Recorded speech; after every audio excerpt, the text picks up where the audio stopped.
Thank you for joining us virtually tonight for this first event in conjunction with Northern Clay Center's latest exhibition, The Secret Life of Objects. My name is Samantha Longley. I'm the education coordinator at Northern Clay Center, and I've had the pleasure of coordinating this talk and the upcoming related talks with the exhibition. So I just want to welcome you all. Thank you for joining us from all corners of the country tonight. And I'll just start by respectfully acknowledging that Northern Clay Center is located on Dakota land, and that this event is made possible in part by the voters of Minnesota through a Minnesota State Arts Board operating support grant, thanks to a legislative appropriation from the Arts and Cultural Heritage Fund. In The Secret Life of Objects, our curators, Patty Chalmers and Jill Foote-Hutton, bring together artists who imagine the life of a ceramic object beyond the pedestal through drawing, collage, and film. The Secret Life of Objects shares the most compelling clay work, crossing material boundaries, and draws in new audiences to engage in the role of a voyeuristic observer. Artists in the exhibition include Natalia Arbelaez, Stephen Bird, Arthur Gonzalez, Valerie Ling, Leslie Macklin, and Anu Laura Tuttleberg. The Secret Life of Objects is now on view at Northern Clay Center, and if you're not able to visit us in person for the exhibition, we do have a virtual tour that is live on our website, and I will post the link in our chat so you can view it even while simultaneously listening to the talk tonight. So this evening, we're joining exhibiting artists Natalia Arbelaez, Arthur Gonzalez, and Valerie Ling for a discussion led by curator Jill Foote-Hutton, exploring the longer storyline of maker's imagination. The artists will begin each with a short presentation on their individual approaches to narrative within and around the objects that they create. And then we'll dive into a group discussion about their experiences and methods of developing story. As a byproduct of this panel, a lesson plan will be crafted for educators to use in their remote and hybrid classrooms and will be available as a free resource on our website. If we have time at the end, we'll open for questions where you can have a chance to unmute yourself or ask a question using the chat. And we ask that you remain muted until that time. And before I hand it over to the artists to begin their presentations, I would just like to introduce you to each of them a little bit more. Natalia Arbelaez approaches her work as a storyteller through her multiple lenses of self as a mestizo Colombian and American hybrid.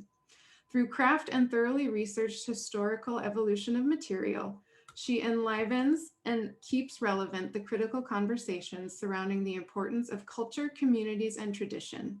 Arbelaez earned her BFA at Florida International University, Miami, and her MFA from the Ohio State University, Columbus. She is a co-founder of the Color Network and has served as an adjunct professor at Ceramic Art Studio and Clay Studio at Massachusetts College of Art and Design in Boston, and is currently a resident at AMOCA in Pomona, California. Arthur Gonzalez investigates and encourages consideration of the dynamic relationships between world events and personal experiences. This conscious result is uneasy and coarse while simultaneously familiar and validating. His sculptures, while inanimate, pulse with emotion and understanding that pretends imminently coming to life. Gonzalez earned his BA and MA from California State University, Sacramento, and his MFA at the University of California, Davis. His extensive career in ceramics encompasses exhibitions, both national and international, permanent collections, residencies, awards, and lectures. He is currently a full tenured professor at California College of the Arts in Oakland.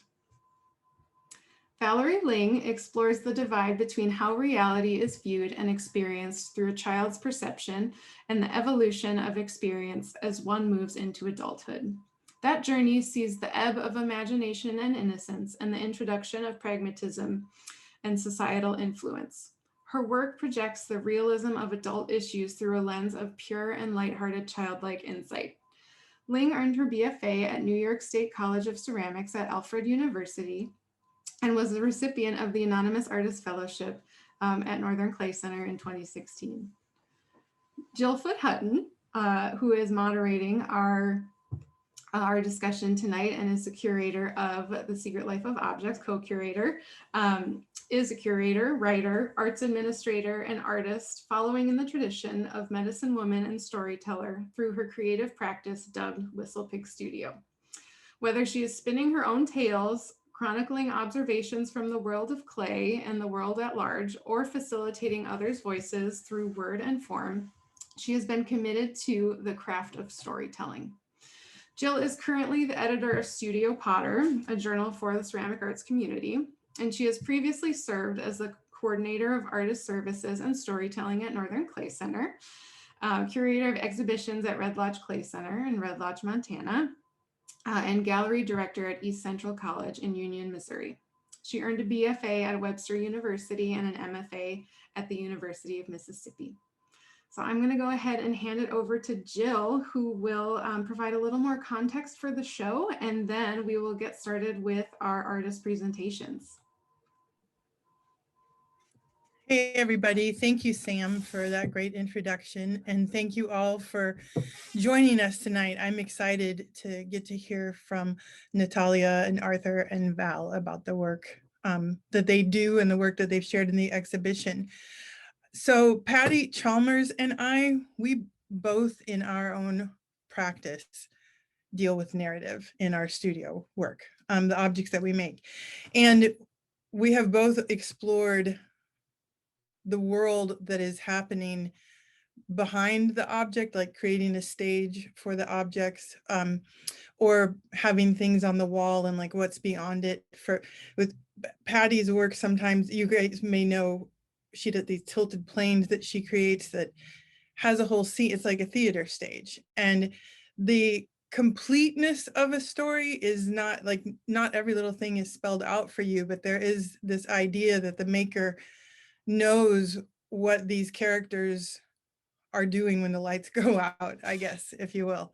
And so we thought it would be, you know, exciting to dig in and look at other makers who were working in this way. And that's how we came together, this incredible group.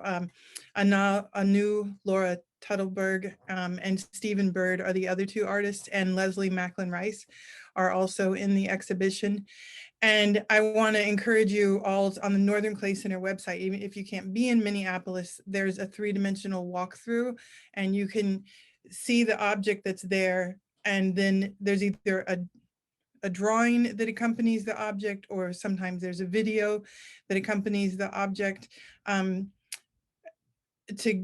And we have 2 of them that are stop motion animation. So anyway, it'll be pretty exciting. I did also want to say that when Patty and I first started talking about this exhibition, I was able to travel to Houston, and at the Houston Center for Contemporary Craft, they had an exhibition up called Drawn to the Work, and it was about illustration and craft in conversation.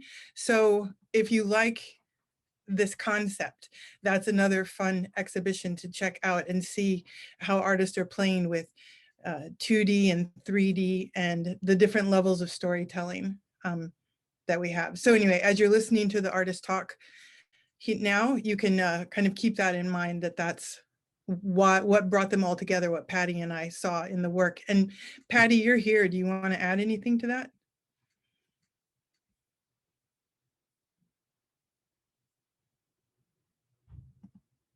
Maybe no. Sorry, no, There I had trouble muting. Gotcha. No, I did the walkthrough through the gallery though, and it looks incredible. Thank you, everyone. Your work looked great. Great, thanks, Patty. So we will start with Val.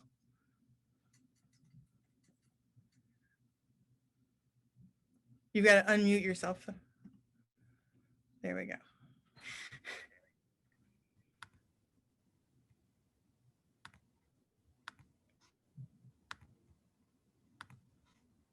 Okay. Perfect. So, hi everyone. I'm Valerie Ling, and thank you. I just wanted to thank Northern Clay Center for inviting me into the show. I'm really excited. It allowed me to make some new work that really just like kind of reflected what I was feeling during this 2020 pandemic and like everything that has happened since. So to start with some pieces that I made college that allowed for this kind of my like current methods of making. So these 3 pieces, and they were made in that order. So the first one, among other things, in Life Ducks and Popsicle, it was kind of one of the pieces that catapulted my current style. I started making these large figures, and really something that came out of like my own imagination. I had like trouble kind of really figuring out like what I was really in for this piece. And with this thing, I found like my voice and like kind of storyline that I was interested in. And then the next piece, Giraffe Bird, was kind of a culmination of all of these crazy things that were going on inside my head at the time. This was a piece that I made during my senior year, and my junior year of college. And the whole idea behind it was like things that made me at the time. And so I was really going through like sketches in my books, and at the time I was really interested in drawing what I called the Giraffe Bird, which is a little figure right over here. I call it a giraffe bird because from my view, a long neck looks like a giraffe, but if you look at the head, it has a bird's beak for a nose and stuff. And I would, throughout all of my sketchbooks, I had this little guy like drawn everywhere. And so I thought I would make a piece dedicated to kind of just show my state of mind at that time. And a little figure next to it, I wouldn't say it was a representation of myself, but from that figure, like kind of evolved more representations of like the girls that are in most pieces now. And they kind of are a self-portrait in a way, well, like half and half. It's still a little divided still.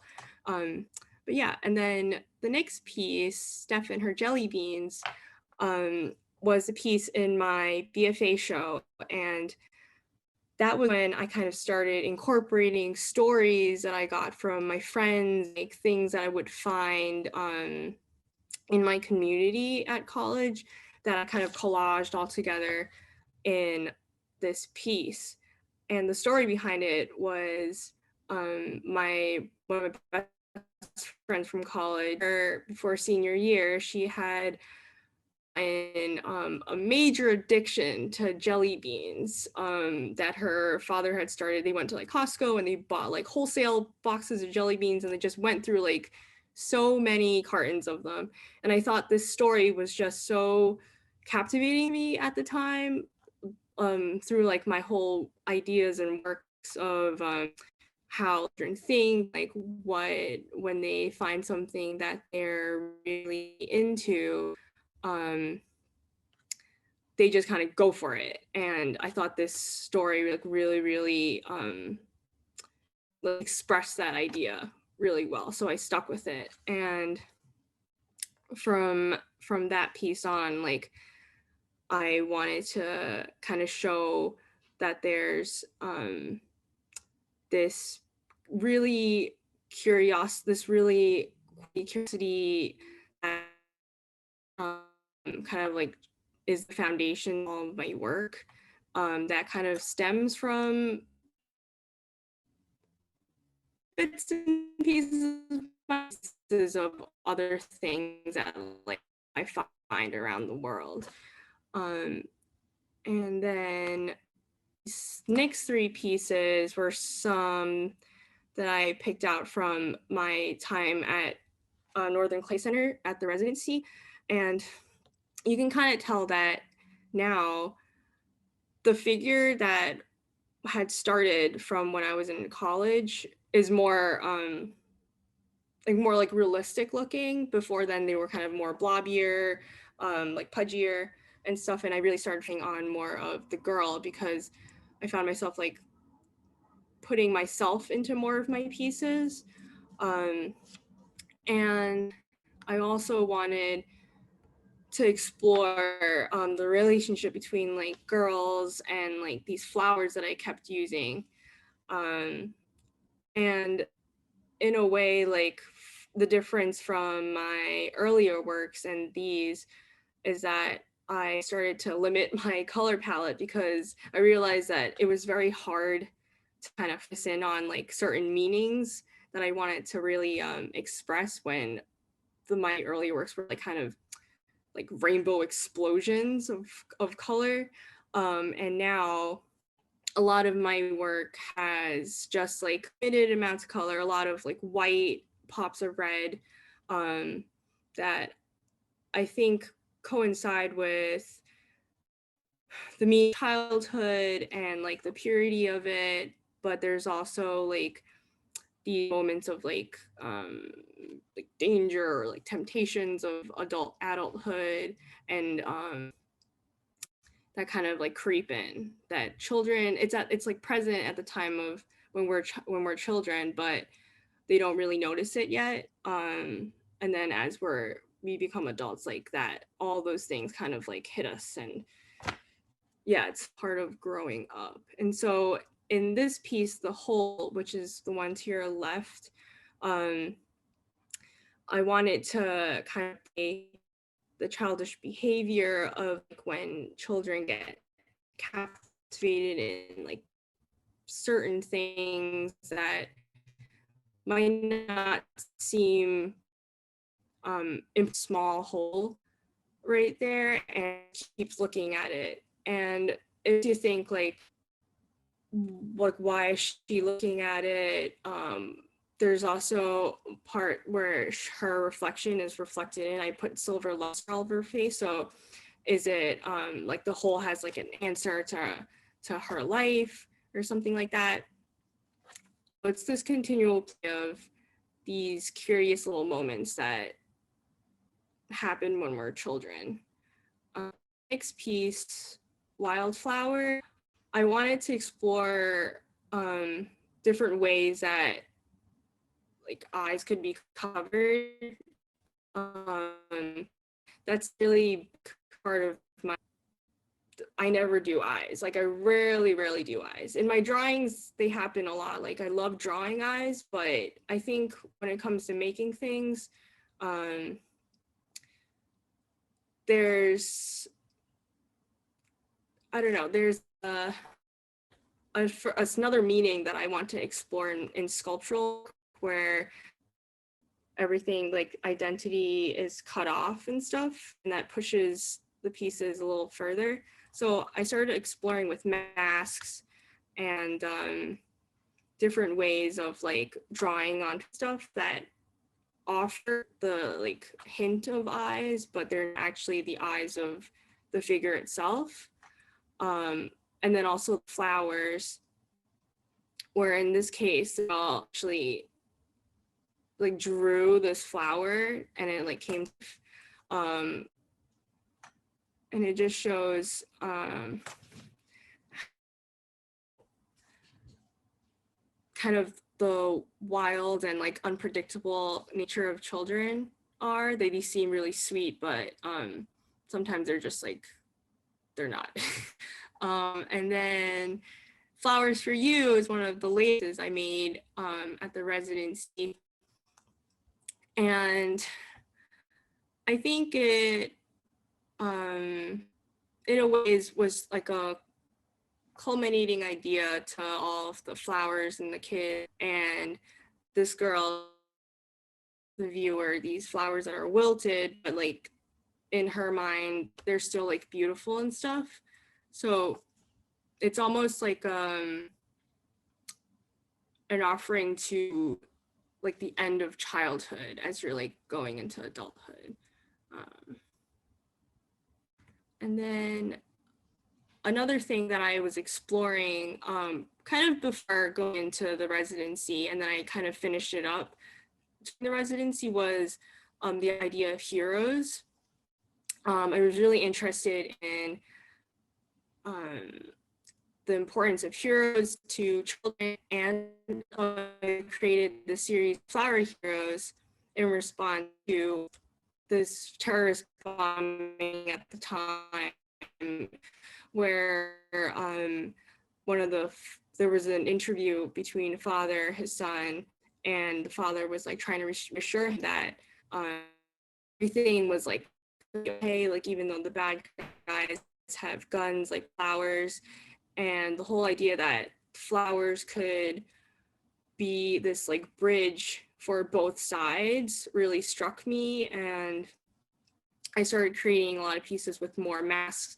This one is a reference to one of the Japanese TV show characters, Ultraman, where he's like this alien like Earth, and decides to like battle all of the people that like break laws and all the injustices, and created 4 other figures to complete the like heroes assemblyment. And one of them is Handgun, where this girl's like shooting out of nowhere. This guy in the back with the flower mask is called Everything is Going to Be Okay, I'm a Hero. The one in the front is called Flower Power, where they have this gun that shoots out, instead of bullets, it's a bouquet of flowers in order to like do a peace offering. And then last one over here is Godzilla Girl. I was always attracted to the imagery of Godzilla, because even though like he was a and stuff, he also in a lot of stories ends up saving the people from other monsters, and like the humans like call upon him to like help them. So I thought he was nice balance between like both dualities of like good and bad, which I was really interested in. Heroes series. These are a few of my major inspirations at that time. This is Ultraman. This is a manga, a Japanese comic called I Am a Hero, where this guy, he's just a normal average guy, maybe someone that you wouldn't even notice, but he becomes the protagonist to this story and he saves everyone. And just because like he believes that like it's the right thing to do, and like he can. And I've always grown up watching Sailor Moon and a lot of other Japanese anime, so that's a lot of like influences I'm gonna like gather and like throw into my work, like visually, or like the meaning behind the TV shows, with all of the believing in yourself and fighting the bad, things like that.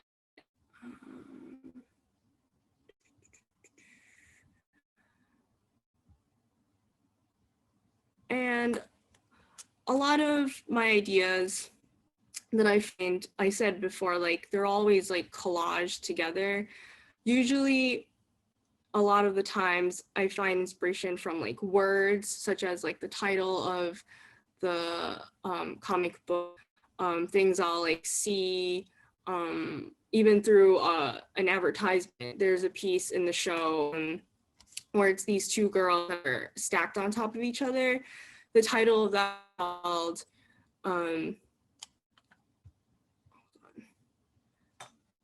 Even Though like I Can't See, hold on. Isn't the view so beautiful when you can't see it? And that's actually a title from a window and door commercial that I came across. And it's just these little things that I find through like my daily little hunts that I kind of write down and like collect. And a whole sketchbook filled with just little quotes and like images that I find here and there, like are going to be like future titles, or are going to be like, I feel like future pieces if I like put them together with something else. So and then this piece here I had made just because I wanted to do piece a lot of the times I find that meaning in the pieces that I make like kind of come later. A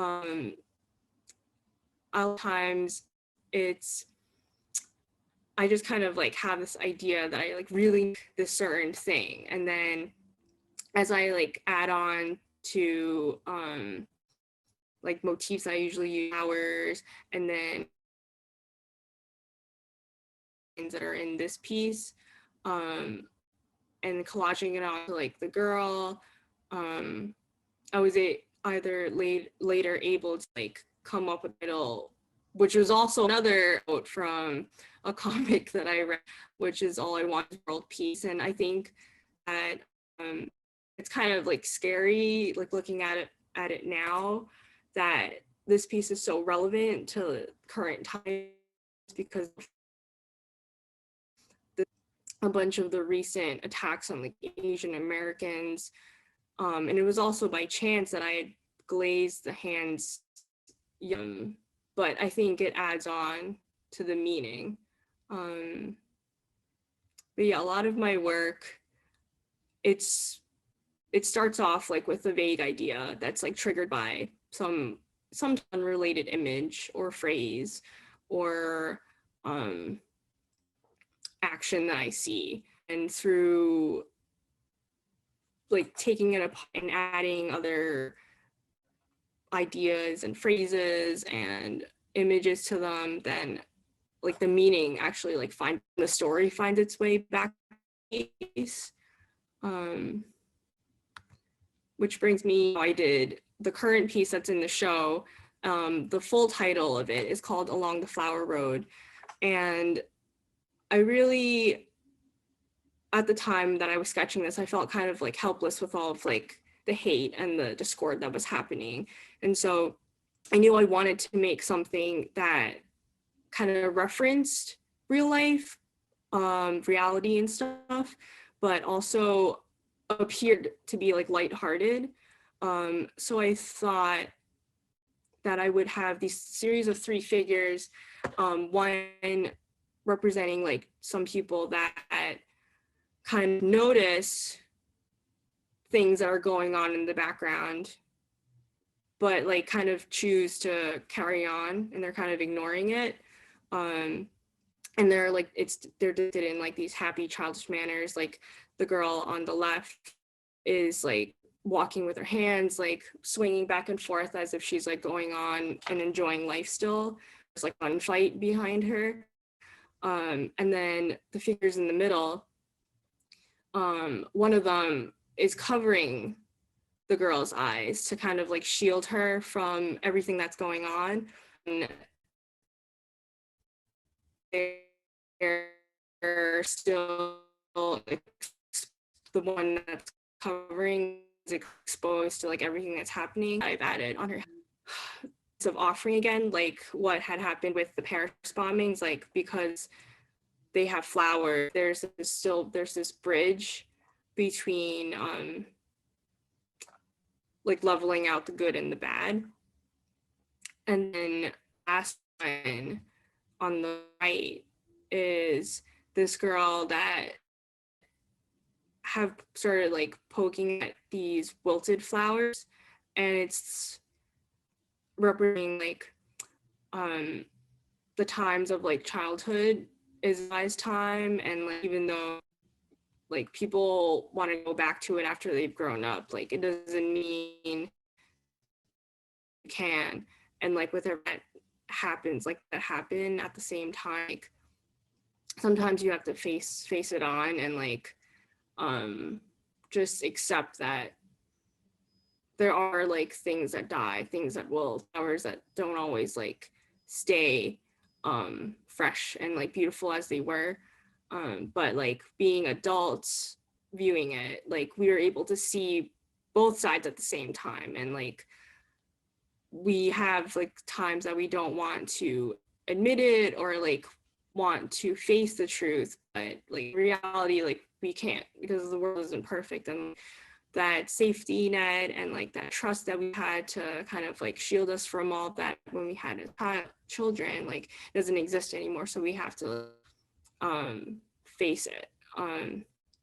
So yeah, a lot of my work now that I'm coming up with and sketching, I feel like has a lot to do with current events and throwing that into the lives of these children that I like currently make. I think my whole process is just a lot of collaging, a lot of look at things from the news, things that are in a sense like fantasy. Like a lot of the ideas that I get are from like comics, from books, from song lyrics and stuff. By mixing them all together, like it creates this other level of narrative that kind of brings everyone together and stuff. Yeah, that's it. Thank you. Thanks, Val, for sharing that with us. Thank you. Yeah. And Val, there was, while Natalia's getting ready, there was a question about the backdrop, and I answered it, but just to make sure that I'm right, is it a painting on a masonite panel, or what is the material, the backdrop? It's, hold on, sorry. Oh, I just want to make sure my screen's off, right? That's right, it is. Okay, cool.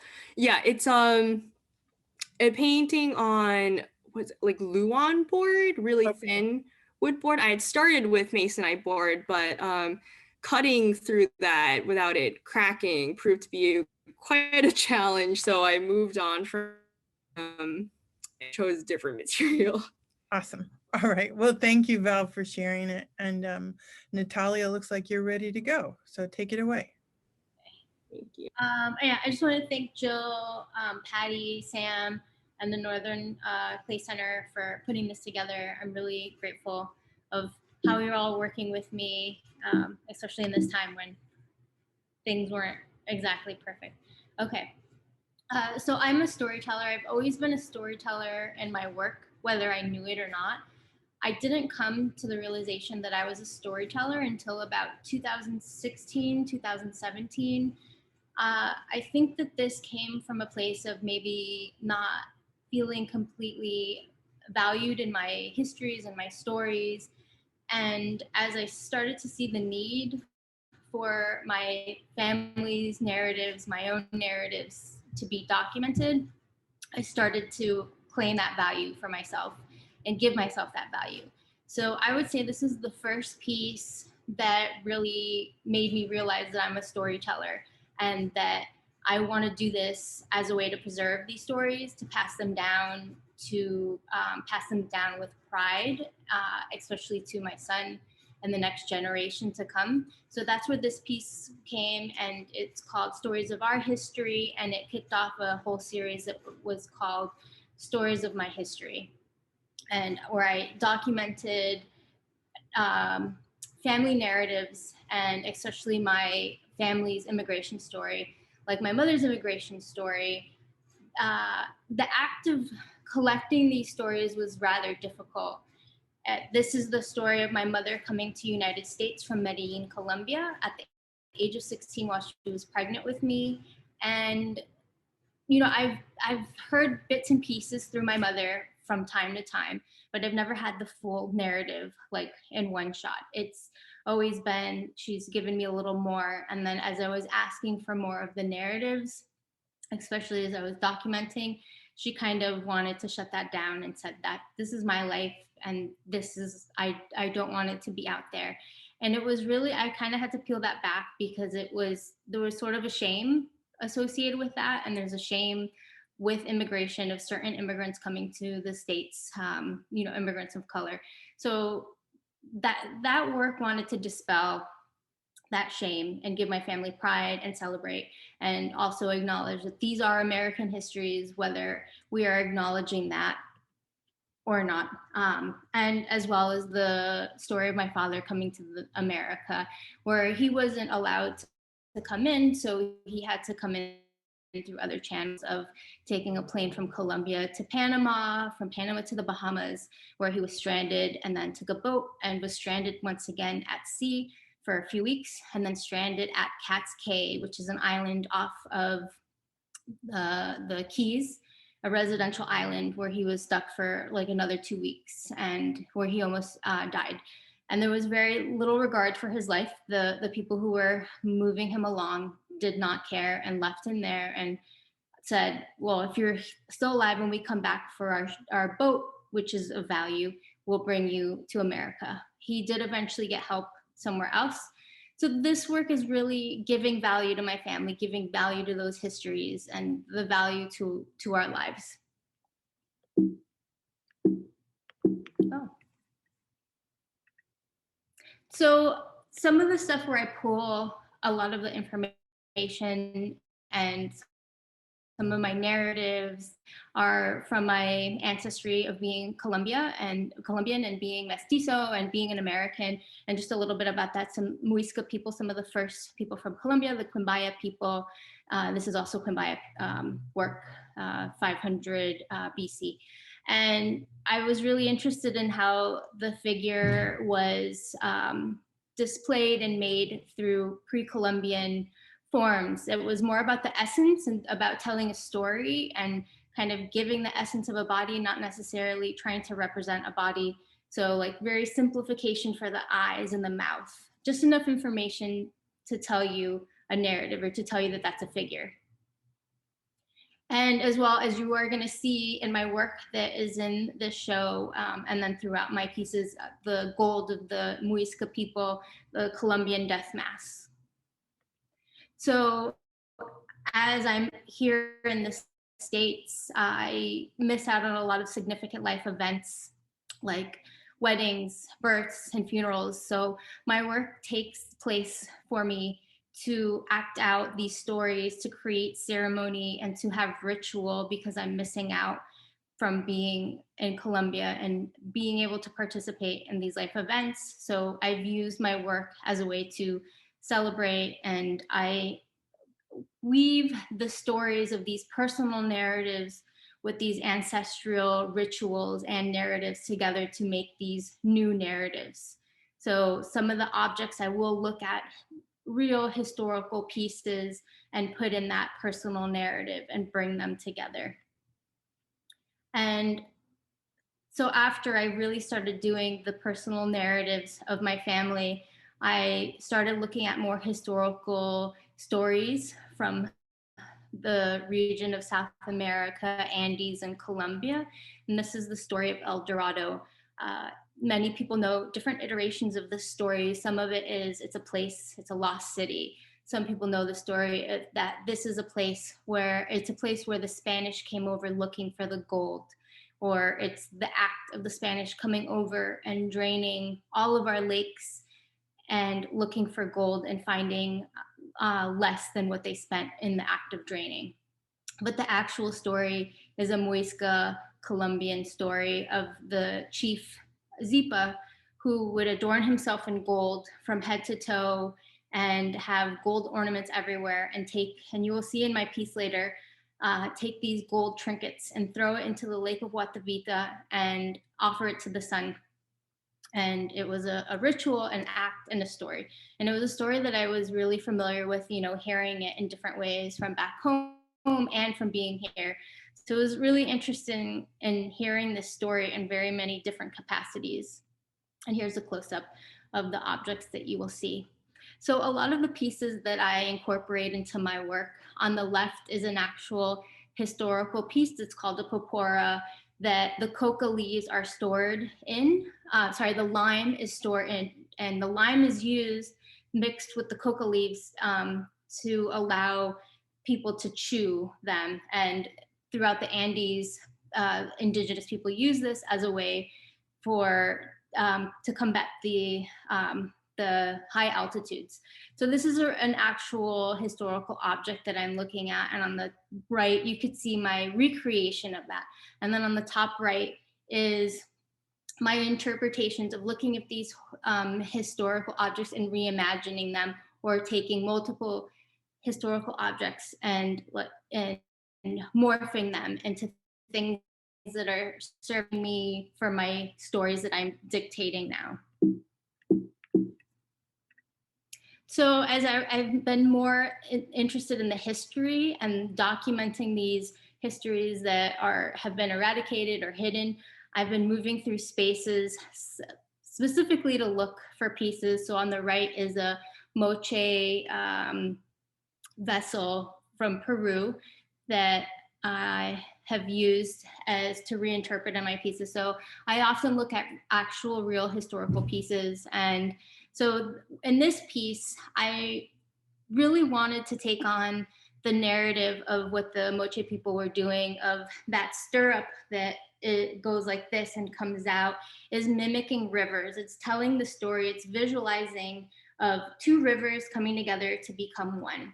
So I was really interested in that. And as I'm researching these people, lost people, I look at the language, I look at the, the meaning behind, the stirrup or the material, and looking at all these things and reinterpreting them as my own. So here's a few of those pieces. And in my research, I found that the Moche language, Mochita, was lost in the 1920s. And I feel that was not a very long time ago to lose a whole language, and we're losing these cultures. So I named it after the next largest indigenous language, the Quechua language, to pay homage to the Mochita language and the Moche people, and also talk about the rivers. So it means cross rivers. Mayu Chimpe is cross rivers. So I really think about everything and the history and the story, down to my materials, down to the terracotta. I'm thinking of how it symbolizes and how it's a metaphor for me, and the history and the stories that are behind that. So like the terracotta that I'm using in my work really is a metaphor for the Colombian land, or for the indigenous ancestry that we have all across South America. Whether the South American people want to admit it or not, that is our history. To the Mayolica glaze, the white glaze that you see on the top, as a reference to my Spanish ancestry. So I like to pair those together to speak of those two ancestries coming together and being one and the same, and also a sort of reference to being a mestizo, which is Spanish ancestry and indigenous ancestry. So I like to pair these materials together to speak of the hierarchy of that ancestry and tell the story of the history of that ancestry too, and the pain and the conflict of all of this time, and still present day, of indigenous people face in South America, especially in the Amazon, as they're facing destruction of the Amazon. So in this piece, I have two polarizing figures speaking of that double ancestry, standing on top of the land of something that we have fought for. And I like to pair the gold all around these pieces as well, to speak of how the Spanish came over looking for that, and how in South America we have one ancestry that is valued over the other, when both ancestries can be beautiful, and we could still acknowledge that hard ancestry, and but still move forward.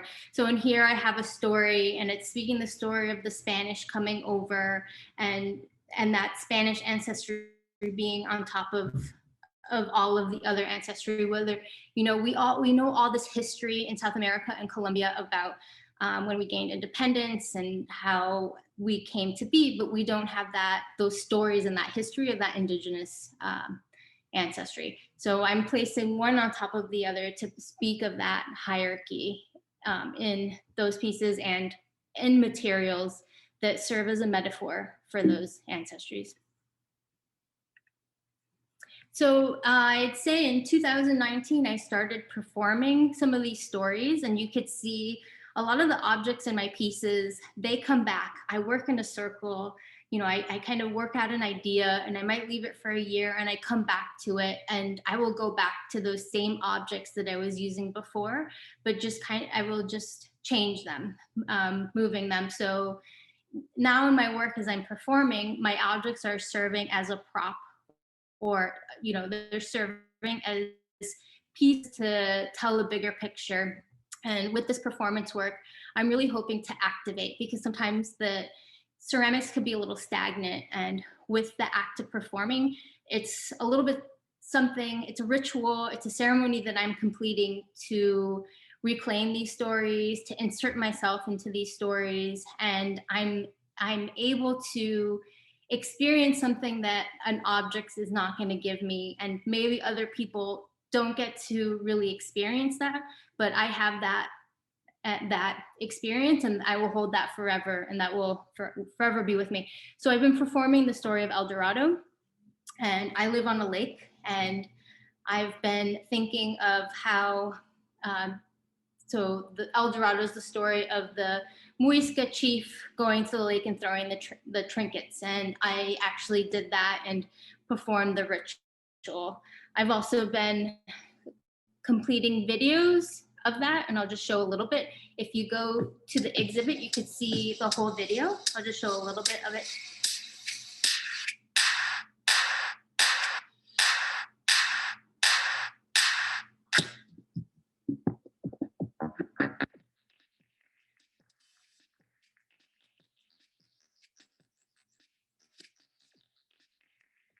If you want to see the rest, you're going to have to go see the exhibit. So within these stories, I am combining all of these different identities that I have, that is being Colombian American, mestizo, Miami booty dancing, cartoon, latchkey, upbringing, American kid.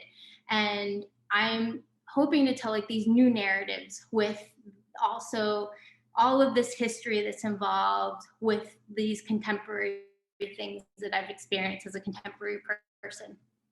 So, and like this piece, I've put together the stories of the ancestral rituals with the story of my grandmother passing. Another passing that I did not get to be a part of, I did not get to complete or have a ceremony for because of being away and out of the country. So I like to create those tangible objects, and that is something that I will always have, and that creates a presence that I feel that maybe after we are gone, they might still exist here on the earth. But on the left, I'm creating the experience for myself to complete that ceremony and to insert myself and be able to mourn in my way. So very quickly, the last storytelling that I'm doing a project that I started at Mad Museum, where I'm telling the story of women of color ceramicists who have played a critical role in contemporary ceramics, like Lucy Lewis. And I'm hoping in this work, this is my piece of Lucy Lewis, that I could storytell the narratives of these women. These are the histories that I have not been being told in academia or in my art history books. So I am giving myself the authority as a historian, even though I don't feel that I am proper, but somebody has to tell these stories and somebody has to take the authority to do so. So as well as archiving and documenting these women, I'm hoping that I can also speak of their narratives, speak of the personality, like here, Lucy Lewis, of, just some of the little things that I read about her, like her being shy and not speaking English. So she was a Pueblo potter, one of the first potters that stepped out to make work. Catherine Choi, who created the Clay Arts Center, who created space for me, but died at the age of 29. So looking at her forms and celebrating her and her work at the same time, and hoping to keep the narrative going because she didn't have a legacy to leave off to. Margaret Ponce Israel, who also passed away and didn't have a legacy to leave to. So some of these women I have a little more information of. Patty Warashina, her piece on the right is at Mad Museum, and she told me a great story of when she was going to school in the 60s and 70s of the macho culture in ceramics and how women weren't allowed to be a part of the kiln building process. So she started making kilns herself that she initiated. If I'm not going to be allowed in this process, I'll do it my own way. So I placed her on the left.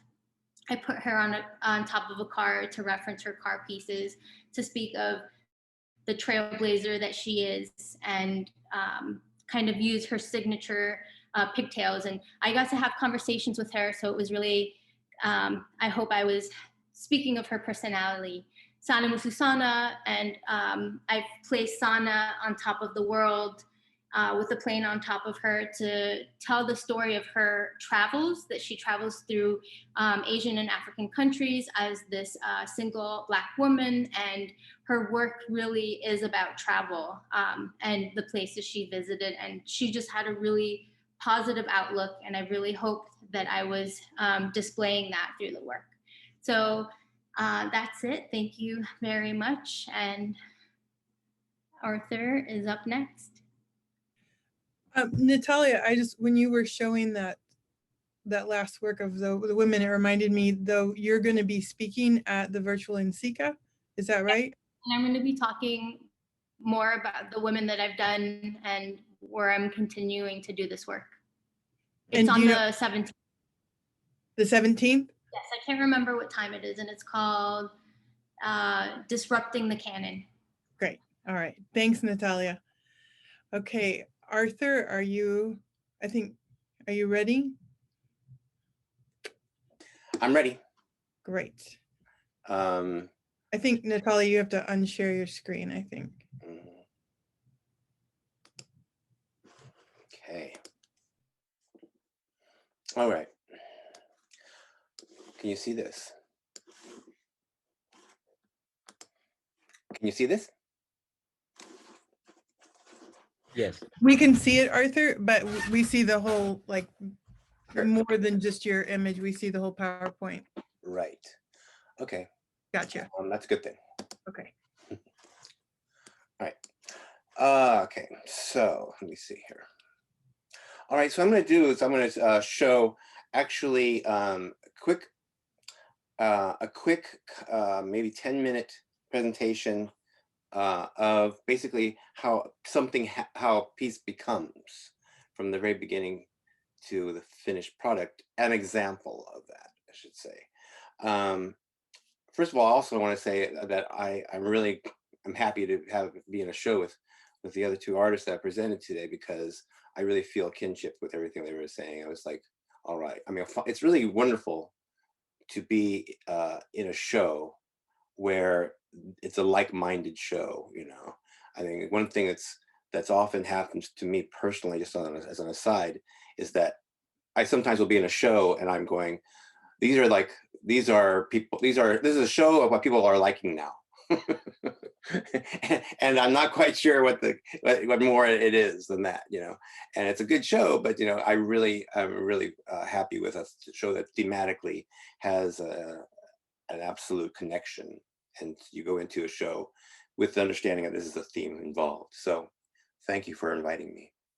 Okay, so this is an example of something. This is before I start showing this, I'm going to talk a bit about the procedure. So that before you saw before was the piece that we're going to be talking about is called Code Breakers Next Door.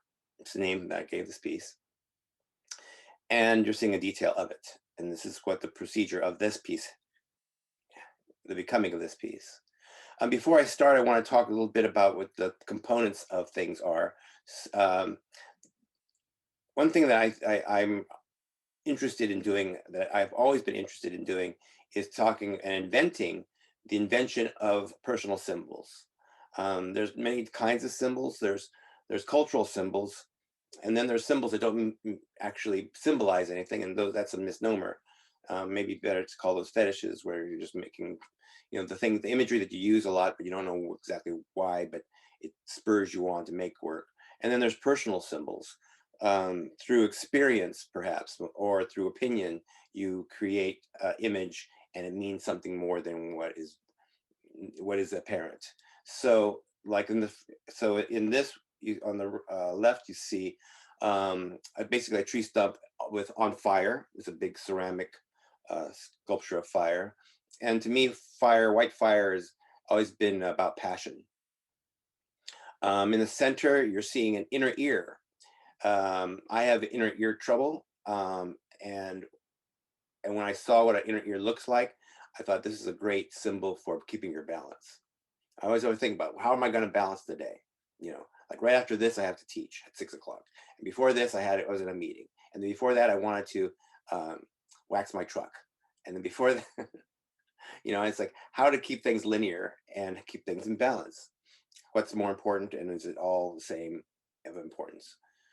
So the reason why that's an important thing to me is because an inner ear is something you need to keep your balance, literally keep your balance.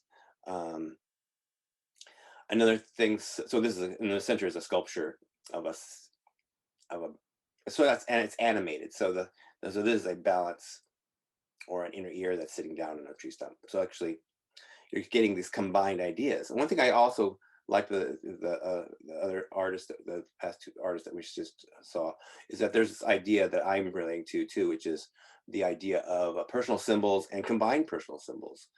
So in this case, what happens when you have an inner ear and you give it an eyeball? It's like, well, it's watching you. So it's like, so suddenly this inner ear is transformed symbolically into, from balance into my conscience. It's looking back at me. So this is, you know, what is your balance when it's aware of you? So personal symbols just happen to be whatever you want them to be.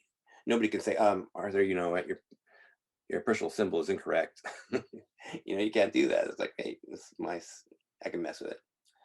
One thing I've been doing for fun, whenever is basically working my ideas out on art magazines that have space for me to work on.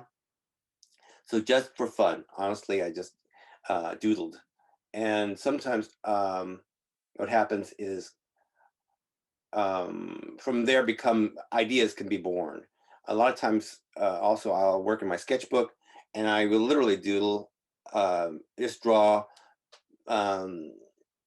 without involving my brain, honestly speaking, but just enjoying the act of drawing. You know, I've been subscribing to Artforum and Art in America and all these magazines since I was a student. I mean, I literally still have them. And every once in a while you come across a cover and you're going, really? Look at all that negative space. I could do something with that. And so some of it is kind of sarcastic, which is part of my nature. But so the thing is that this is an example of, you know, my conscience floating in the clouds. So I'm going to show some examples of this. So on your left is an art magazine cover, Carter Ratliff, and then this is what I did on the other side of it.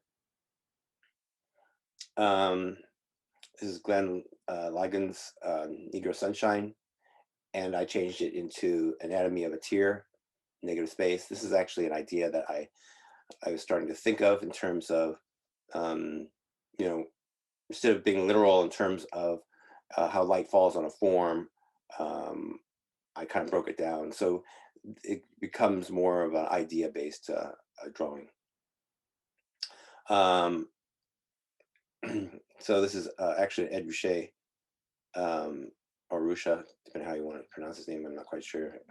On your left, and then this is my anthropology drawing, which will become actually a large, I'm going to make a very large sculpture of anthropology, open book piece.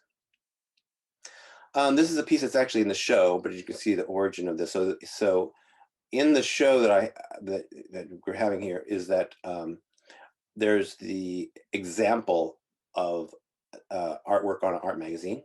So this figure that's holding this slab with holes in it absolutely has initially, when I started making those holes and pieces, holes are just basically a really nice opportunity to ask yourself, as Val actually talked about, is idea of the curious nature of looking into a hole. You know, we love negative space. And so this is going to be, again, another large piece.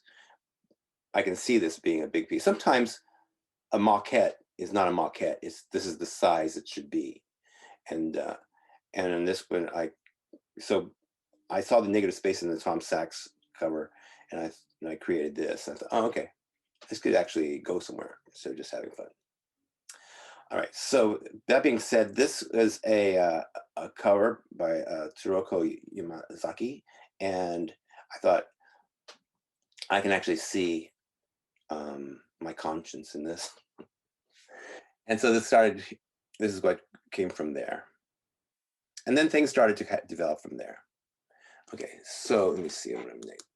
Okay, so this is actually a presentation I gave to my students, so that's why it has all this text on it. So I'm just going to go through this and explain and read along.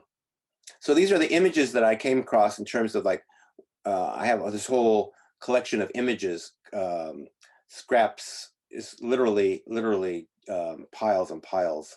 I'm trying to organize all of these pictures that I pulled from magazines or where have you. And so when I start working on a piece, I'm kind of like saying, what is it that I'm interested in working on right now? And it's honestly just spontaneous. Oh, I think I'm going to use this now. So I'm going through my collection. So I'm reading. I'm going through my collection of images. I picked this one. What is it that I like about it? Well, I like it says cartoon. I like the personality and the animal-human aspect, you know, animalistic, humanistic. I like the levitation and the shadow. So, you know, it's the shadow that's underneath him. And it's also, of course, the mid dance or mid, you know, his eyes are just, but the thing is, his eyes just happen to be closed. Composition and the movement, energy, pose of the figure. Okay. Okay. Sorry about that. Okay, it's Marilyn Monroe, but this is a similar kind of energy to me. I like the way she stares in one direction from the waist up, and from the waist down, her body faces another direction. I've always liked this photograph, not just because Marilyn Monroe, but it's like the best photograph that I think of her. And it's also very popular because of the fact that it's that one where, you know, that the wind is blowing up. But sculpturally, it's what she's doing, what she's twisting is very interesting to me. So using my notes app, I make a drawing over a picture of Marilyn with the idea of using one of my characters, which is a figure that uses the inner ear as a headdress. Note, I'm keeping the legs facing in one direction and the body and the head facing the other. I also took out the dress, which looks like wings in the original photo, one of the subconscious reasons why the photo is so popular. Okay, this is the result of the piece, complete with a combination of both the cartoon and Marilyn, complete with twisted body pose and shadow, except that this one is sitting on a shadow and was called A View from the Cloud. However, I didn't think that this piece was successful. It needed more, perhaps an additional figure. Definitely something else to activate it more. So plan B. So also one thing I want to add is that this is actually a very large piece, and I had it in a show at a faculty show actually, and I've been showing work for a long time, and I cannot recall if ever, that I was at a show and somebody, you know, during an opening, somebody didn't come up and comment about my work. Now that just might mean, hey, you've been really busy, or something like, wow, kind of big, or very interesting work there, Arthur, or whatever. Even if it wasn't liked, you're going to get some kind of comment like that. So that evening, not one person, not one singular person ever talked about the piece, didn't mention a single syllable about the piece. And I thought, of course, ego aside, I'm thinking, why is it that this piece didn't have any kind of recognition? And I looked at it and it's like, it really is kind of missing something. Maybe it's missing communication is what it is. It's a figure holding its own headdress in a sense, but it, you know, yeah, so it needs something else. So I went back to my stacks of images. I'm looking for more interesting compositions that involve relationships. This is a very interesting composition. What I'm looking at is the two face-to-face structures in the picture plane and how one figure is closer to us, the foreground, while the second figure is in the middle ground. So I've always liked this picture because, of course, this is not an original Disney picture. This is actually messed with picture, but it's the composition that I'm always interested in seeing. I have to also say that I was raised as a painter, so I see things and I think in terms of like what a painter would think like. I realize that this idea of two figures that are making physical contact is more what I want, and not a relationship that has negative space in between. I also, however, don't want a sexual relationship, but more of a positive or playful partnership. This also is along with a certain theme that I really like to use since day one, which is the idea of the beauty and the beast, or the duality of what we understand to be what is beauty. Here's another picture from my stacks. It's a picture of Man Ray and a friend. They are back to back, which I've always liked. It almost reminds me like there's a mirror that is her reflection, but it does not. Here's a very similar composition. This is from the artist Jody Musoff. This definitely is the relationship that I'm looking for. Jody Musoff is actually a really amazing drawer, not painter, but drawer. She made a whole career out of just working with color pencils. And she has, her work has a lot of really amazing activity to it. So literally I cut and paste. So I'm thinking that I'm lifting that composition from Jody Musoff that I'm using one of my figure in, but I think that her figure is what I'm looking for, that kind of composition. So I couldn't get the image out of my mind, so I made this drawing on my cell phone while I was on BART one day. So BART is, of course, our subway in the Bay Area. So I drew this on my cell phone, and I really taught myself how to use. I use the Notes app on my cell phone, and I can draw while I'm on the subway. So it really is honestly something that's really useful. Especially you have this idea in your mind and you want to really put it down. You don't want to just go into oblivion and you don't have paper or pencil. And so, yeah, you can just whip out your cell phone. Okay, so this is the maquette that's actually in the show. So these are small. And the funny thing about this whole show too is that I can't remember the last time I actually had a show where I'm showing such small work, honestly. But these works are also very, I mean, the fact that the Secret Life of Objects is actually really just perfect for this. So I was in the middle of making this kind of work when invited to the show, and I just really was happy about it. So you're seeing the dynamics now. And also I've always worked on the wall. So in working with the wall, I want to have the wall itself become invisible. I want the fact that you're looking at a foreground, middle ground, and the background, and infinity is where the wall is. So it's kind of a high bas relief concept. Okay. So this is the figure that I now added to the figure. What you're seeing in this detail is a figure that's, it was like, what is the narrative here? What are we doing? What is going on?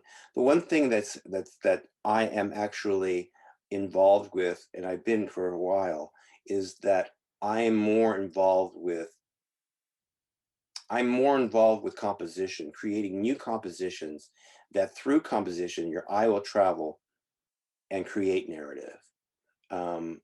So at times in my career, I've had lots of importance in terms of being thought of as being somebody who talks about is a social commentary artist. But I also believe that I've never really claimed to be social commentary. I've always thought of being personal commentary. In other words, work about my own life and maybe some observations.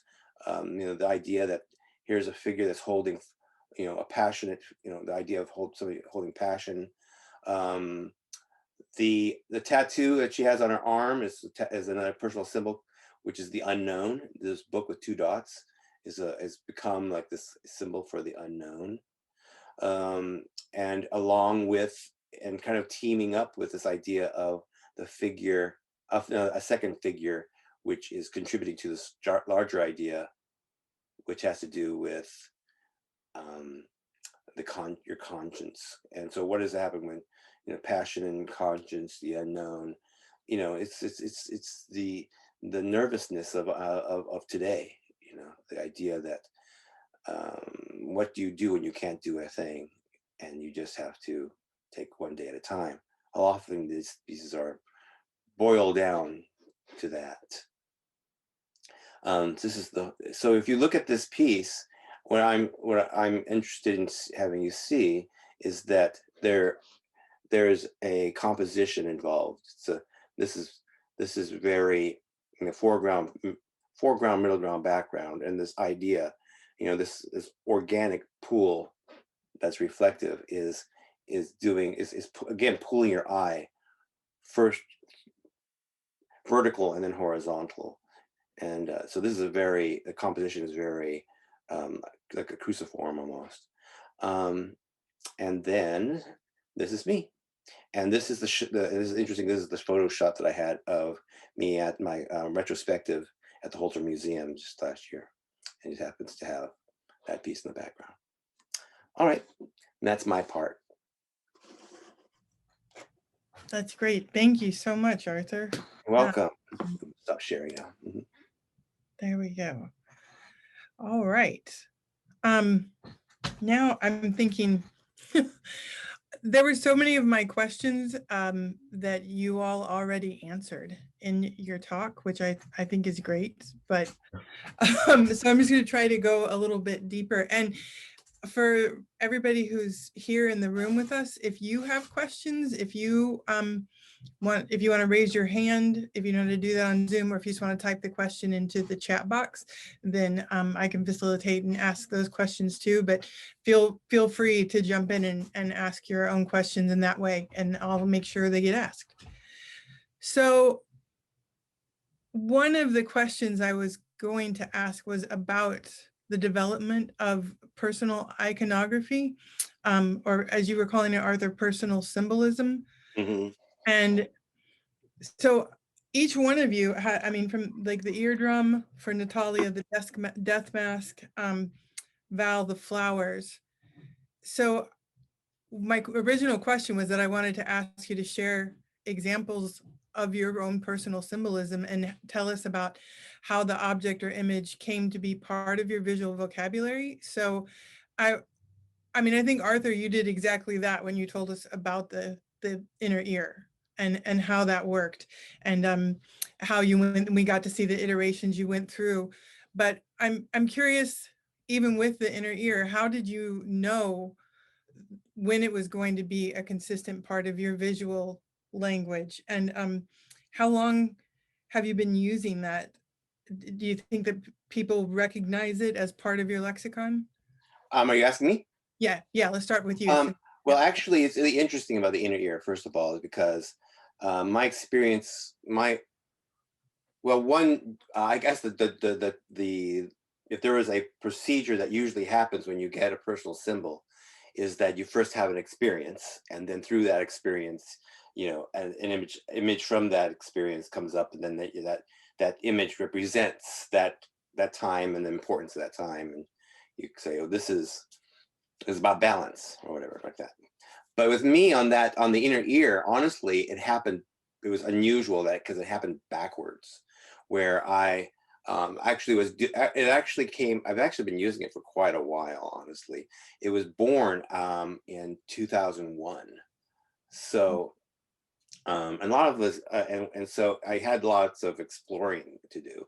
But the thing is, the reason why I came in 2001 is I was doing an artist in residency at Penland, and a friend came by she just bought this book in a thrift store, and she goes, "Look, Arthur, you can look how crazy this is." And it was like a book on it was like a Time Life book on the miracle of hearing or something like that, sound. And in the middle was this, diagram of the inner ear.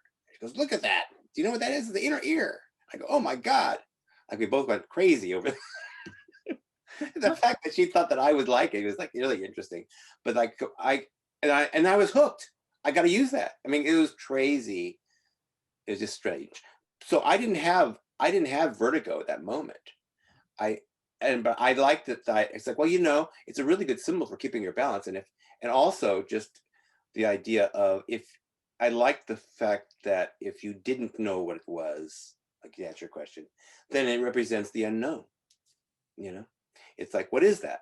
That's exactly. That's the answer. What is that, Arthur? Exactly. Exactly. But the thing is, also what happened is that years, 5 or 6 years down the road, and I thought, maybe you should, lighten up on the inner ear. They just get rid of these, it's like done. It's done to death. And literally, now this is another thing to think about, but literally, like, soon after that, I was driving and I had the huge vertigo. The scenario people have when they first had it. Basically, the world was spinning around, and I barely found my way home, kind of thing. And so I thought, this is interesting, because when I researched, how to fix the inner ear, or how to treat it, because I needed to, the image of the doctor the doctor was holding an inner ear diagram, like you pull it apart and like that, and it looked like one of my pieces. I already did that painting. But anyways, yeah, so it was different. But to answer your question also, is that, like I said before, is that if people don't know what it is, it's fine, because it's the unknown. Right. So I like to make work where everything's not explained, and there's one element in there that's maybe even frustrating, and it makes, how do you make the read longer, and you do it through composition. Composition is like a really a great way of having the eye travel, and if you can do that in such a way, then the read becomes longer, and hopefully, they're standing in front of your piece more than 3 minutes. Right. Yeah, I liked that when you said composition will create the narrative. I thought that was a great point. So Natalia, will you talk about the death mask and how that, because that is an image you've used repeatedly. Would you agree that that's part of your personal symbolism now? Yeah, I would definitely say a lot of my faces come from the Colombian death masks. That's like the one reoccurring thing that is throughout my work, is this face that's like a grimace, and it comes from these masks that were used in death, I think, to scare people off or ward off evil spirits or evil. And I've used that throughout, with a combination of like comic books and cartoons. But yeah, the mask is definitely something that has been throughout, and that I continue to use and think about as something that is really prevalent in Colombia, because we do have ceramics, but there's not as much as Peru, but we have a plethora of gold. We were are very rich in gold. So these masks they're amazing. They look like they could be from our time now, and they're either like funny or with the intention to be scary. And there are a few of them, so I feel like that is one of the more prevalent things from Colombia. Great. And Val, can you talk about your personal symbolism a little bit? How it came to be a part of your vocabulary? Yeah, I think at first I started using flowers just because I like flowers. And then over time, like, I found meaning to like associate with it into my pieces. I like the idea that like flowers were ephemeral and stuff, and they never last long, which is a parallel to like childhood and like the whole idea that innocence and the ability for children to think without any judgment or like be scared of societal restrictions and stuff, like that idea is fleeting too. So I think it has a lot of else with the flowers. And also taking from like Asian backgrounds, like flowers and nature and plants and stuff, big part of art, and like paintings and and I always make the flowers look more cartoonish, and like almost like not pudgy, but like very like sculpt Play-Doh-y looking, just to keep the kind of like lighthearted, and very touched and almost like child made. Like if you asked a child to make you a flower, like I feel like that's what my flowers would look like to them. So everything just ties back to fleeting childhood. That perspective. Yeah. All right. Well, thank you, Val. So Patty gave us a question here. First off, she said excellent talks to all of you. So that's a big thanks from Patty. So she had the first question for Val and Natalia. Patty asks, when does the story someone else tells becomes your story, or does it? Yeah, I think definitely with like performing things, it's giving me a little bit of authority on these stories. So I'd say definitely with performance, it's kind of becoming some of my stories. But you know, maybe if I was just making someone's story complete, but because I'm taking parts of someone's story or part of a historical event or parts of a historical object, and then I weave it with parts of my story. So I think that gives me authority to claim things as my own, and maybe necessarily I'm having a more of a difficult time, or not difficult, but the women of color that I'm documenting, that one maybe so much I don't feel that are my stories, but it's still like I'm considering it my history, that it becomes my story. But that one I'm still processing because it's pretty new, so I'm figuring out how to claim those stories. So I think with the insertion of myself somehow, whether it's a reference of material or I'm bringing another story, becomes mine. Yeah, like what Natalia said with the weaving of like ideas. I think like in my with the jelly beans, that yes, I got the story from my best friend, but not everything in the piece is like a part of the story. I like pick and choose what I like, and then I'm able to throw in my own motifs or like things that I think would visually look well with the figures that I've like created through the story, or give like a bit more of a crazy narrative, like the giant duck, like why, yes, she's eating the jelly beans, but then like why is there a duck? I think it's the ability for us to like collage and like pull things that we feel create a more compelling story through the stories that we've heard, like helps us take authority over the original story. Thank you. I think that this is Patty speaking, by the way. I think those answers are amazing. And I guess my question is that I think about this a lot with sharing stories myself and being someone who works with narrative a lot as well. I think about how you process ideas of narrative and then and which stories are yours and which are not. And I think that something that struck me as being really significant was when Natalia, you said that you were addressing your history in your work, and you weren't talking about your personal history, you're talking about the history that belongs to you culturally and socially and personally. And I think that umbrella is really beautiful and interesting. And I think that it fits into what Val is saying as well. So thank you. And Patty, do you want to ask Arthur? Yeah, so, and Arthur, I had a question about, so you're talking about, I mean, your work is always, I'm a huge fan. huge fan, love your work. And I have to say that when you're talking about it compositionally, and I talk to students all the time about your work and composition and how that works and how it's this relation to 2D in 3D that is really compelling.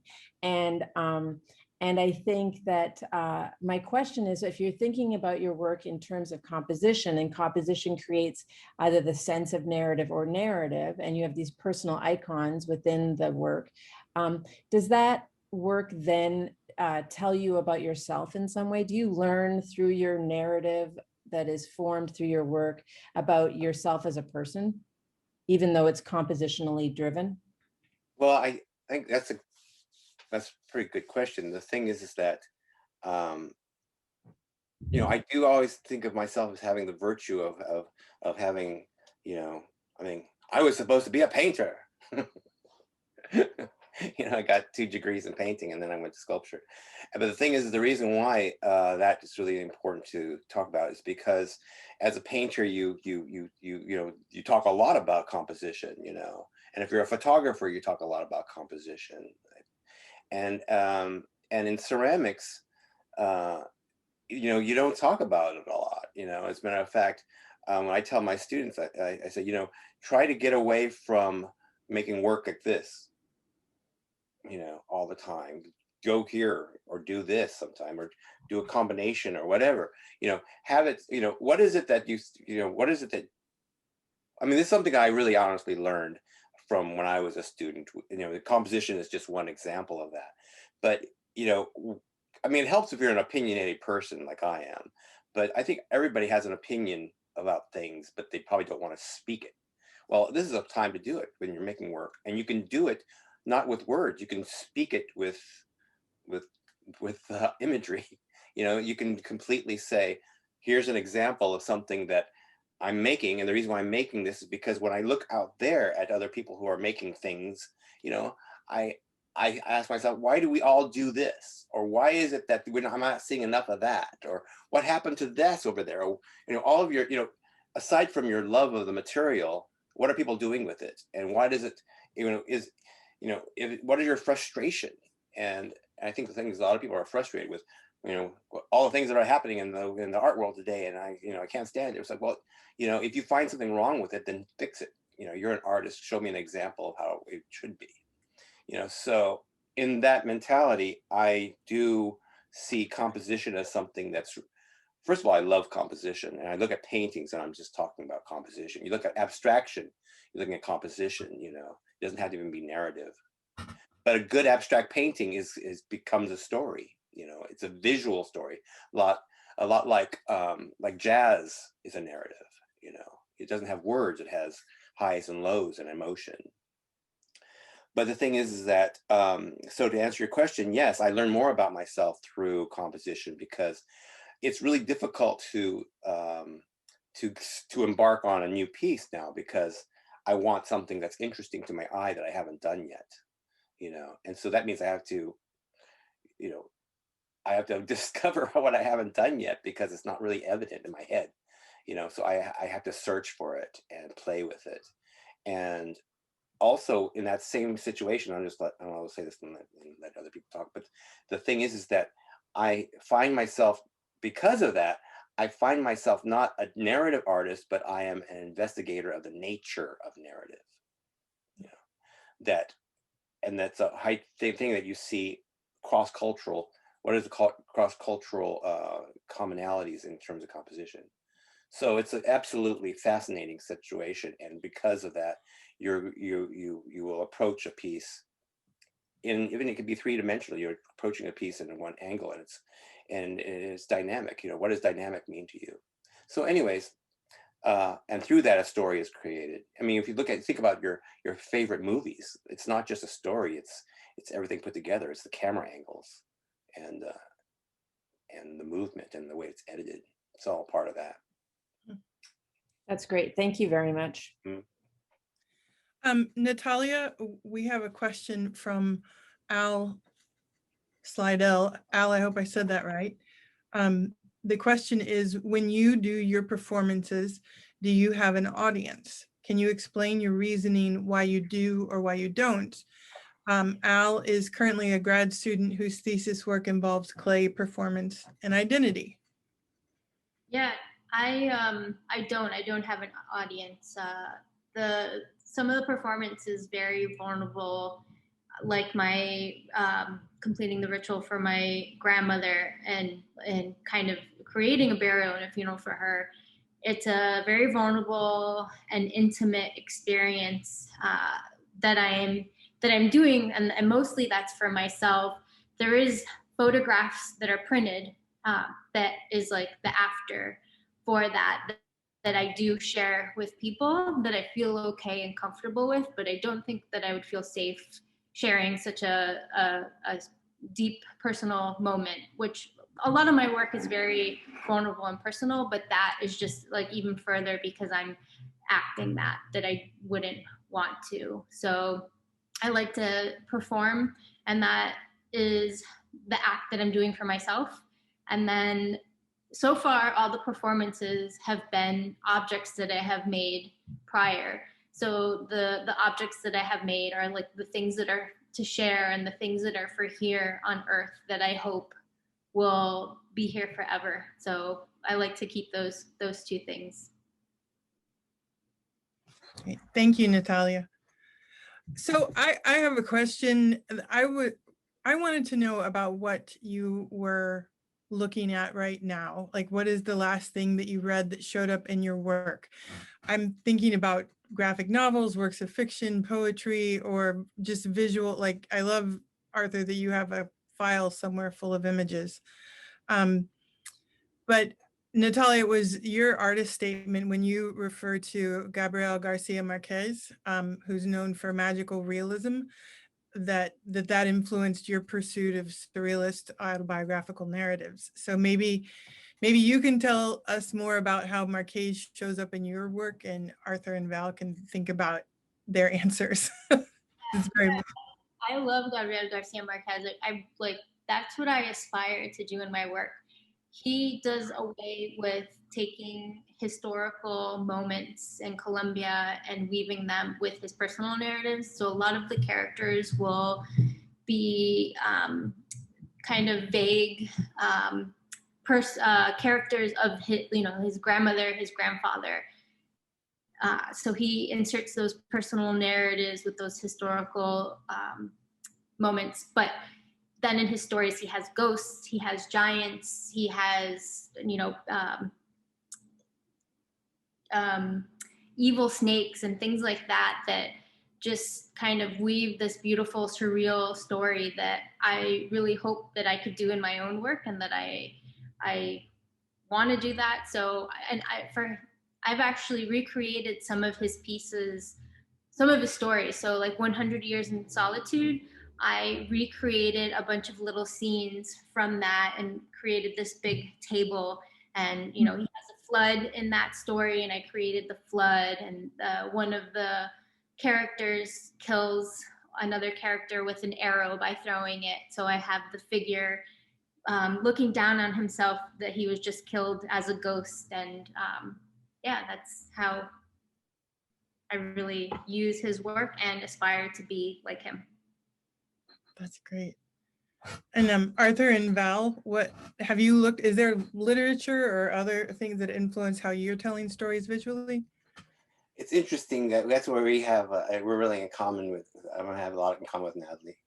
First of all, I want to say, Natalie, I'm really, I like your work a lot from the first time I saw it, from the show from the Encika show we had a few years ago, and just glad to see more stuff. I am also a follower of Marquez, 100 Years of Solitude. It's just it's like you took my answer, but also it's magic realism itself, which is like when I love reading like his work, because it'll be, the family will have a certain situation where it's straight ahead, things are unfolding, they have their situations, and then something happens that's completely like the next sentence is completely what? you know. It's like, oh, that's where magic just came in, you know. And but I also am a follower of like Federico Garcia Lorca, who's a writer of well, he's a writer and a poet and romantic you know, romantic tragedy, also, you know, Blood Wedding, all this kind of stuff. It's like, I've made pieces about that piece where, you know, it's called Heap of Snow. I made a piece called Heap of Snow, which is a figure who is talking about her dead lover, and I have a passage on the sculpture itself. I have the passage written upside down on her on her blouse, and the reason why it's upside down is because it's for her to read for herself, you know, and not for us. You know, we're like, I mean, when we're looking at art, we're always voyeurs, and so it's also it's important to remember that, you know, we're looking upon a narrative. In a narrative, we're looking upon it. You know, we're the fly on the wall, right? And so she's on the shirt in Spanish. It talks about how she remembers her lover and how she remembers how wonderful and how brave and how handsome he was when he galloped into the village on his horse, and how she instantly fell in love with him. You know. And between she's telling the story, she's looking at his grave in the wintertime, and there's snow all over his gravestone, but she's remembering this thing. And in this thing, she says, in this poem, or Blood Wedding, which is a play, she says, I remember him, he was beautiful, but now all he is a heap of snow. You know. So it's that kind of bittersweet stuff that just gets me, you know. So how do you make a sculpture about that? You know, it's like, you know, you do it and then it becomes a symbol or a memory, basically making a physical memory, you know. Yeah. For yourself. When you say, you can feel it light your brain up when you say that, Yeah. that front line, right? Yeah. So yeah, Exactly. Thanks for that. Yeah. Val, how about you? I listen to like a lot of music, and whenever I have the time, read as much manga or Japanese comics as I can, and I'm always on the lookout for like little phrases that like pop out to me. And there was a song I recently found called Strong Salmon Swimming Against the River, and there was this line in it that said, if I walk and walk with my blistering feet, I'll be able to rest at the vast fields of flowers. And it's like little things like that. Like my eyes like glow when I like just see the word flower. I'm like, okay, I can just say like about that, or like anything that like I can relate to, like I just pick up on it instantly. And there's just things like that, or like I also had watched on Netflix like The Haunting of Hill House, and it's about like grief and passing of time, and how all these responsibilities build up as these children had all aged and like have now come back together because of the death of a loved one. And there was this quote that I had written down also from it that I think the narrator was saying, and it was like, when you're little, you learn to see things that aren't there, and when you grow, learn how to make them real. And it just talks about all these ghosts, like metaphorically and like that were like physically there in the show, that they were all like seeing and experiencing. Yeah, I just pick up on these little things, like they can like even just really, really short, not even a phrase. I have this thing written where it's spring flowers and fishy flowers, things like that, that like kind of trigger something in my mind that makes me like say like, Anita's gonna be useful for me sometime in the future for a piece or something like that. Yeah, like little things. Yeah, well, yeah, it just takes a seed, right? So, yeah. Well, we're right at 7:45. So I wanted to, anybody else who's in the room to see if there were questions from the floor. Just wanted to give a minute. Or Patty, if you had another question. No, I'm good. Thank you. Okay. But I also wanted to have a chance, so that if Natalia, Arthur, Val, if you have things coming up, like it dawned on me when you showed that work, because in Studio Potter, we had an article about the disrupting the canon. And so I know that that panel is finally going to happen at NCECA, but are there other things that are coming up for you that you could share with us where we could see your work or hear more from you? Yeah, so I'm also doing a conversation for the Color Network that's part of NCECA. It's on Saturday, and it's called Conversations for Change. So it's a roundtable discussion of how to address racism in institutions, and it's just kind of come ready to participate. So that's happening with NCECA. I have a show, I can't remember the dates, at Mindy Solomon. It's called Fairyland. It's all about fairies and kind of that playful nature. And I have some pieces with lots of flowers. So Val, and there's another show coming up at Diner Gallery. And I believe that one starts at the 23rd, and that one's in New York, Chelsea, New York. So just some things coming up that I could remember right now. Great, thank you, Natalia. How about you, Arthur? Actually, I have I have a few shows coming up, not coming up, like I won't have anything happening for another year, honestly. So, and they're just developing, you know. One thing during NCECA, which is in a couple of years, where, and like it's going to be in Sacramento. Mm-hmm. So I know there's something happening there in Turlock. There's a group show of artists who have, Bay Area artists who have been doing it for 40 years. Oh, great. Right. That way, when we can all get together again and see it in person. Right. Right? Yeah. I mean, it's going to be a good show because I'm with good company, of course. So, but yeah, it's like one of those things. Like, here's a theme. You're old. That's as good a theme as any. You made it. Yeah, I made it. You don't have to worry about that too much. But yeah, exactly. So, but yeah, there's a few things happening, but not for a year or so. Okay. Which is good for me. I'm glad. Give me time to make stuff. There you go. Val, how about you? No, for the meantime, it's going to be a little quiet. I'm starting a new series of work from like my own, like get it out there. But you are going to be giving a talk on the 16th in relation to the show. Yes, there's that though. Yeah. Yeah. Yeah. So that'll be all Val at that point. Something else that actually is in the works, but it's not official yet. But things, I had like a retrospective at the Holter Museum last summer, and they are holding on to the work. I had like 30 sculptures. Basically, my studio is like, it's great because I keep those things away, you know.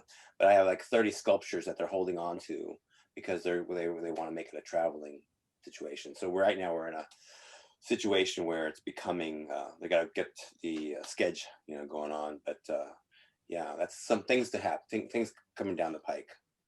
Yeah. Great. Okay. Well, I have one last question, actually, Val, that I wanted to ask you, because in the work in this exhibition,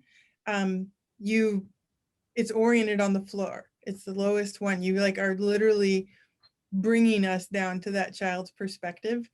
And I just wanted to know about when you made that decision, because I mean, things have been, you know, you pull us into your world, the work of yours that I've experienced, but that one felt like, I mean, I delighted in it when I saw it, but I was use the word like aggressively, you're pulling us down, like get on your knees, people, and get. Yeah, I think it's always like interesting to have different perspectives when the pieces when you go into shows. Like not everything's like at eye level. I love it when especially when the children go into the galleries and they interact with my pieces, when I see them like just like bending over just to see like the undersides, like those little moments are like, I feel like what I make art for, just to have that interaction and like for people to just see things differently. And then because you're in a different like spot or different eye level, I think your brains then can like understand things differently, be able to process things differently, and like put your mind into like maybe like what really trying to have you understand or experience. But yeah, it's fun. Well, thank you. Thanks for that. And you guys, thank you for just putting such incredible work in the exhibition. Thanks for being a part of it. Patty, is amazing to get to work with you to bring this all together. So yeah, and thanks for coming tonight, everybody, to listen. Everyone is giving you all a big thank you. You can see in the chat room. Thanks for coming. They're so glad that you were here to share your work. Amazing panel. You guys are amazing. Thank you, everyone. Yeah, thank you all so much. Thank you. All right. Well, I guess that's it. You guys have a great evening, okay? Are we good, Sam? Yeah, thank you everyone. And just a reiteration, you can see a 3D tour of the show on our website, northernclaycenter.org.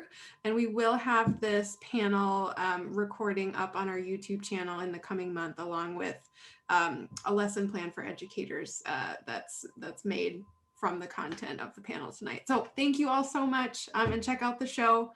And Valerie is giving a talk next Tuesday and Stephen Bird the following Tuesday. So we'll see you all then.